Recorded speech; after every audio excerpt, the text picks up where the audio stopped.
Good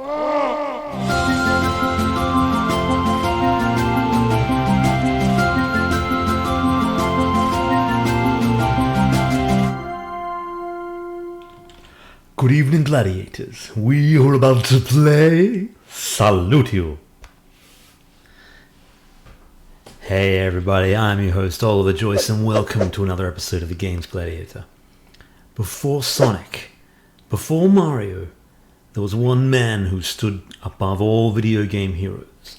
That man's name was Pac Man. Pac Man really needs no introduction from me. You've all heard of Pac Man. It's one of the most influential video game franchises of all time. It's grossed over $14 billion worldwide. It's Pac Man. Tonight we're playing Championship Edition 2, and it's more of the same. You go around hunting ghosts, eating pills.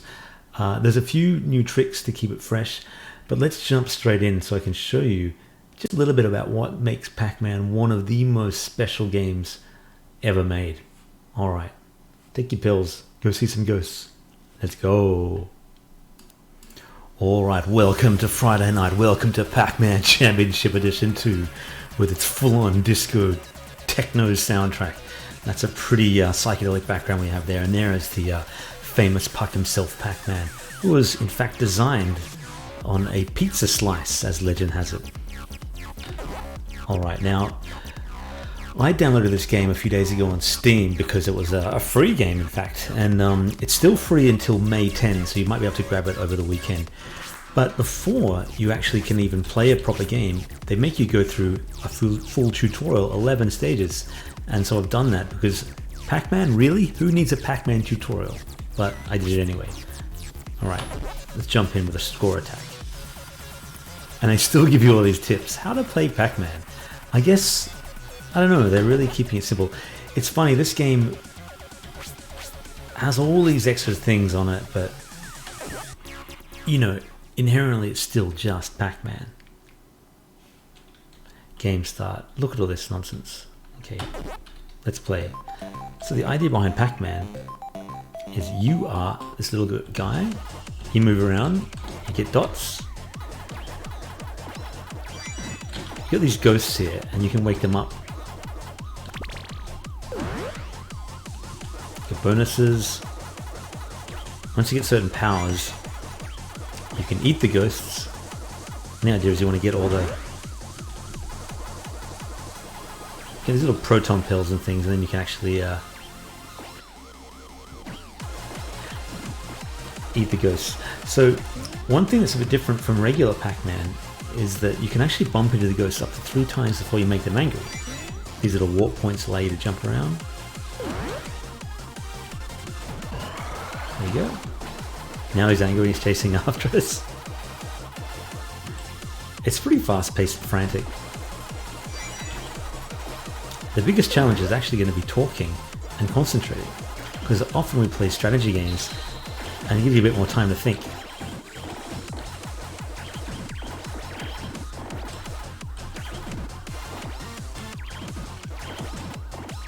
See that little ghost trail? It's getting bigger and bigger as I sort of add to it by waking up the sleeping ghosts.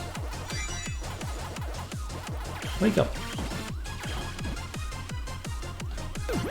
Power up. So everything's gone a little faster now, and we're going to try and catch the ghost. And when you do that, you get this crazy power up. So we've knocked him 2 times. If we knock him again, he will get mad at us. Now, of course, in earlier Pac-Man's past, you hit the ghosts once you're dead. I guess because there's so much else going on, they figure give you a little bit of leeway. And now onto the next maze. I don't know what there is else to add with Pac-Man. I mean, the Championship Edition 2 has bombs, it has a few other things. I can use this bomb to warp myself back to the start there. See how there's 9 bombs left. If you're in any danger, you can warp back. This has boss battles, believe it or not. This giant ghost in the background and a sort of really long Pac-Man that you have to try and take down. I don't know how necessary any of that stuff is, but look, I guess they're being a bit creative with it. I don't know what that particular sort of Ghost does. It's almost like a mix between Pac Man and Snake now.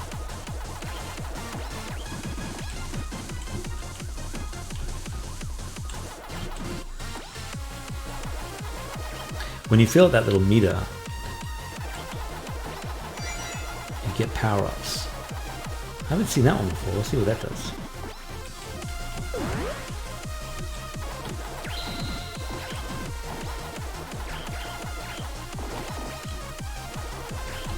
So here's a story that a lot of you will probably know, but originally the game was going to be called Pac Man, and I guess that would be after a hockey puck, which is sort of, you know, round like this, but they ended up changing it for North American audiences because they figured that people would deface it and change the P to an F.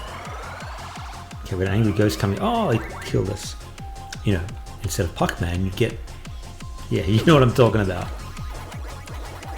And so now we have the iconic Pac Man. Let's see if we can catch that guy. Whoa.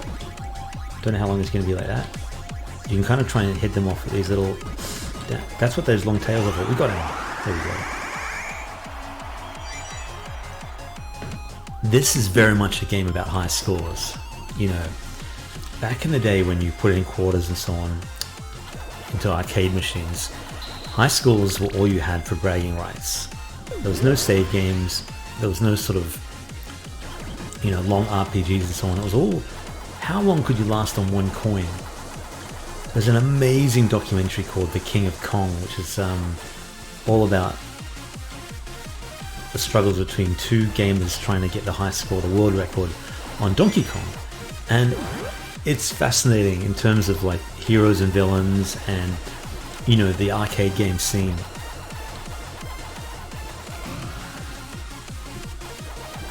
And I really recommend you track it down if you can, if you're interested in this kind of stuff.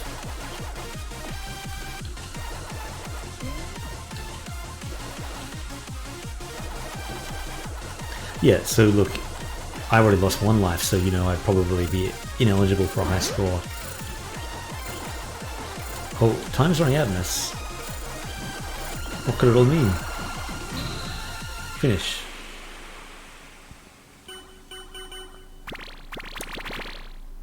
New record. Well, of course, I've only played it once, but fireworks. Pretty.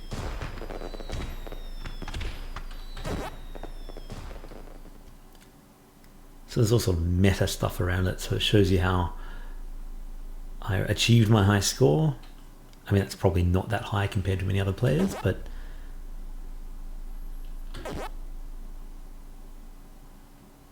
there you go. So you can kind of choose different mazes, different backgrounds, even change the cameras that you want. Essentially though, it still is just Pac Man.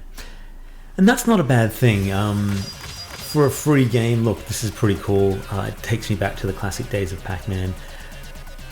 Even through the nostalgic lens, there is not that much to Pac Man compared to something like Super Mario or even Donkey Kong, which had many different levels and sort of strategic sort of ways to play the game. There is not that much strategy to Pac Man. I mean, I'm sure the hardcore players will argue with me, but it's an interesting sort of trip back into retro gaming, and certainly one of the most influential games of all time for a good reason. I don't think I'll play it again. It was a good fun for about 10 minutes, but I feel like I've seen as much as I need to see for Pac Man. But if you're interested, you should check it out. Alrighty then, Pac Man. Well, there you have it. Some episodes of the game's Gladiator last for an hour. Others, such as this one, will go for about 10 minutes. Some games, like Pac Man Championship Edition 2, you get about 5 minutes into the video, and you realise you don't actually have that much to say about the game.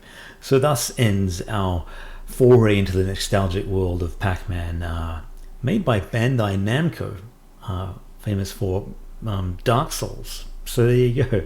Obviously From Software made the game, but Bandai published it. It's a game that, you know, as I said, I won't be coming back to, but it certainly scratches that sort of fast twitch, action-packed niche that some people really enjoy. And if you're a competitive person and you like high scores and competing against your friends, perhaps this is a game you might enjoy. As I said, it's out on Steam right now. It's free for the next 2 days. It's been around since 2016, so you might as well pick it up if that's kind of thing. If you like, if you have young kids and so on, they might enjoy this game as well. Next time on the Games Gladiator, I hope to have a very special guest, my good friend John Stayscale from Lost Relic Games, the developer of Blood and Mead. And he and I were going to try and tackle Streets of Rage 4, which has just come out. And I'm really looking forward to that because I played a little bit of it in preparation, and it is a kick-ass game. All right, everybody, thank you for joining me. If you enjoy the Games Gladiator, I'd love to have you stick around. And so, please smash that subscribe button. That sounds terrible. Smash that button. But you know what I mean. It certainly helps my channel, and the comments and the likes and everything really sort of, make me feel good. This is quite a different thing from Swords and Sandals in that it's not a successful channel compared to Swords and Sandals, but I enjoyed doing them, and partly for my own posterity, I like to sort of look back on these, and I hope that you enjoy them too, and perhaps introduce you to some games you've never played before, or share my own thoughts on them. If there's any games that you would like to see me play, please let me know in the comments below. Or if there's any other games you'd like to see me never play again, please let me know also. For now, I'm going to get back into working on Sword and Sandals Crusader Redux. I almost said Crusader 2, but Redux. I've got a couple more months to get that out, and I'm scrambling, so we'll see how we go. Until next time, my friends, have a great weekend, and see you real soon. Bye for now.